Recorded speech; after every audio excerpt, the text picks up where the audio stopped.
Now we are discussing about the next growth regulator group, cytokinin. जैसे कि नाम indicate करता है cytokinin. Cytokinin means cytoplasm and kinesis मतलब होता है डिवीजन. काइनेसिस का मतलब होता है डिवीजन. तो cytokinin, this hormone is specially play an important role in the cell division. जैसे सेल है, suppose this is the cell, इसमें G1S एंड G2 फेज के बाद इसका साइज बड़ा हो जाएगा and now it is ready to divide. अब डिवीजन होना है तो यहाँ से पहले किसका डिवीजन होगा? First of all the nucleus will be divided and form the two nuclei. Later on this cytoplasm is divided and finally the two cell is formed. From 1 to 2 cell is formed. So cytokinin play an important role in the cell division by dividing the cytoplasm, either cell plate formation or cleavage formation. Second role is neutralize the effect of apical dominance. आपने देखा कि apical dominance, this is a property of, इसकी property apical dominance oxygen की property है. Oxygen क्या करता है? Tip पे जो सिक्रीट होगा तो लेटरल बड की ग्रोथ को इनहिबिट करता है. This is the apical bud which secrete the auxin, then it inhibit the growth of lateral bud. But cytokinin यदि ज्यादा होगा तो इसके इफेक्ट को क्या करेगा? Neutralise and it promote the growth of the lateral bud. दो तरीके, either apical bud should be remove or either cytokinin percentage is increased, then lateral bud will be grow. So it is neutralize the effect of apical dominance that is created by the auxin, and thus it help in the developing the bushy trees, छोटे trees बनाने के लिए. that is also known as the art of pruning बोलते हैं.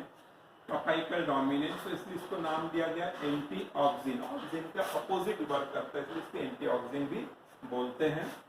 It is play important role to prevent the senescence. मतलब जो vegetables है या पत्तियां हैं उसमें मिनरल को प्रॉपरली मोबिलाइज करता है, तो सीनेसेंस मैच्योरिटी लेट आती है. जैसे ग्रीन वेजिटेबल्स है तो ग्रीन रहेंगी.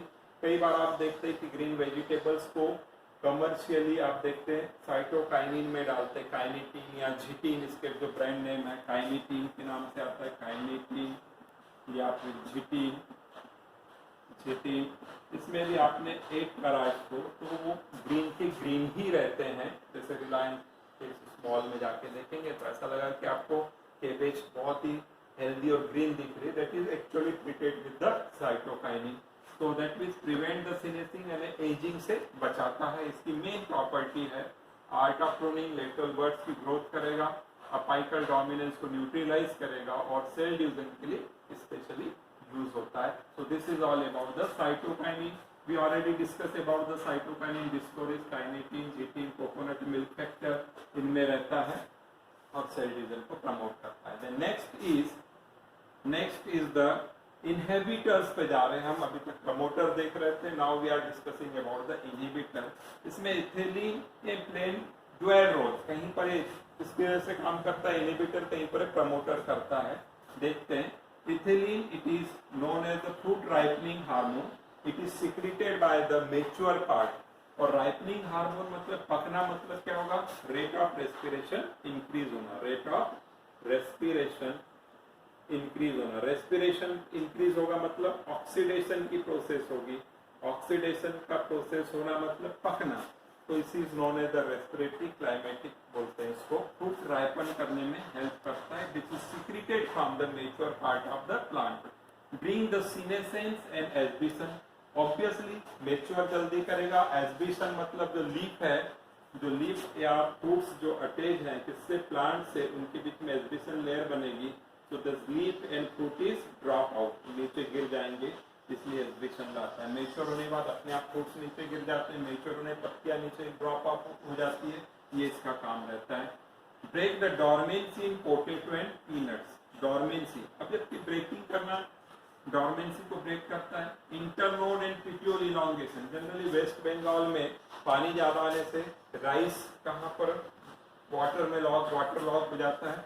उस समय ये हार्मोन इथिलीन क्या करता है? इंटरनोड की लंबाई बढ़ा दिया. दिस इज सपोज नोड तो इंटरनोड की यदि लेंथ बढ़ जाती, internode are increases, this internode is increases, तो प्लांट बिकम क्या होगा, जब पिट्यूल लॉन्गर हो जाते हैं तो ये भी इलोंगेट करता है। Flowering and fruiting in pineapple and mango, किसमें लाता है, flowering and fruiting pineapple and mango. These are the property similar to auxin, किसके जैसे प्रॉपर्टी दिख रही है, ऑक्सीन के, but it is an inhibitor. So जब ऑक्सीन का परसेंटेज ज्यादा हो जाए तो ऑटोमेटिकली ये देखा गया है कि ethylene production is initiate, so it is also known as the secondary hormone. तो किस नाम से जानते हैं, सेकेंडरी हार्मोन के नाम से भी इसको जानते हैं। It is also known as the secondary hormone. Commercially ये लिक्विड फॉर्म में मिलता है ethanol, it is easily absorb. आप बनाना देखते हैं, कच्चे बनाना को लिक्विड में डालते हैं तो इजीली एब्जॉर्ब होगा और वहां से इथिलीन रिलीज होती है और इथिलीन उसको राइप करता है। इससे बचना है, यदि आप देखते हैं कि यदि राइपन ऑरेंज रखा हुआ है, पका हुआ ऑरेंज है and this is the banana, यदि राइपन ऑरेंज के साथ अनराइपन बनाना रखते हैं तो यहाँ से इथिलीन जो सीक्रेट होगी, it will bring the ripening of बनाना। किसकी राइपनिंग ला सकता है, बनाना की।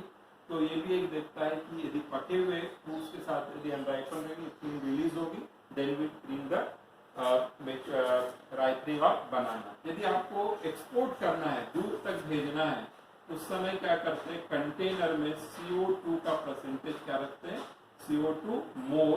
If CO2 more, no C2H4 release, ये रिलीज नहीं होगी, ये रिलीज नहीं होगी तो क्या होगा कि लॉन्ग ड्यूरेशन तक अनराइपन चीज कैसी रहेगी, अनराइपन। जब CO2 का कॉन्सेंट्रेशन घटा देंगे तो ऑटोमेटिकली सीक्रेट एंड राइपनिंग आएगी।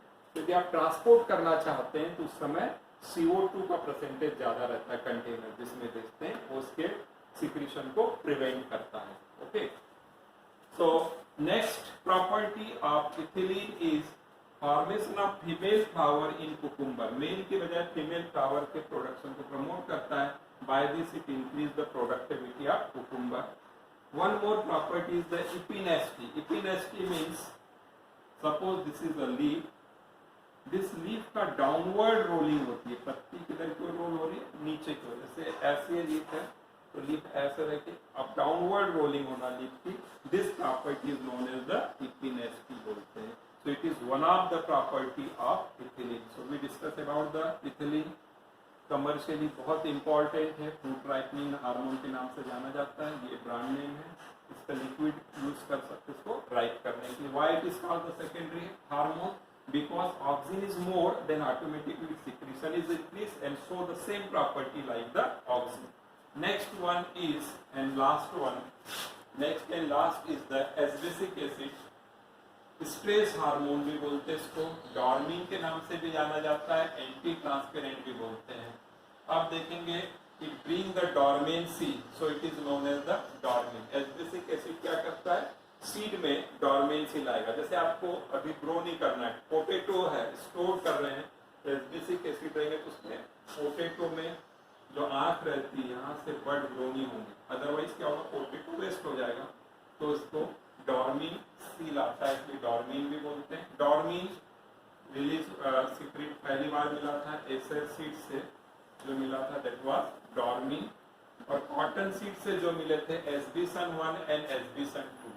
एस्बिसन बार बार हम बता रहे हैं, एस्बिसन क्या होता है कि जहाँ पर लीफ या जो अटैच होते हैं उनके बीच में एक लेयर बन जाती है, इसको बोलते हैं एस्बिसन लेयर। एस्बिसन लेयर बनेगी तो ये नीचे पत्तियां झड़ जाएगी या फ्रूट्स निकल जाएगा। It bring the abscission, it is bring the senescence, maturation जल्दी लाता है, जितना ज्यादा सिक्रीशन होगा ये एजिंग आएगी प्लांट की। ड्यूरिंग अनफेवरेबल कंडीशन, जब अनफेवरेबल कंडीशन होगी तो लीफ के स्ट्रोमेटा को क्लोज कर देगा ताकि वाटर लॉस ना हो, इसलिए इसको एंटी ट्रांसपेरेंट भी बोलते हैं। बहुत ज्यादा वाटर कम होगा तो लीफ यहाँ से क्या होगी, नीचे गिरा देंगे और जो बर्ड्स है ये बर्ड को इनएक्टिव कर देंगे, ABS को इनएक्टिव कर देंगे till the favourable condition is not return, means it bring the dormancy of the bird, so another name is the dormin. Inhibit the growth. अब ग्रोथ गिबरलिक जितनी ग्रोथ करता है उसके एंटी काम करता है, इसलिए इसको एंटी गिबरलिक भी बोलते हैं।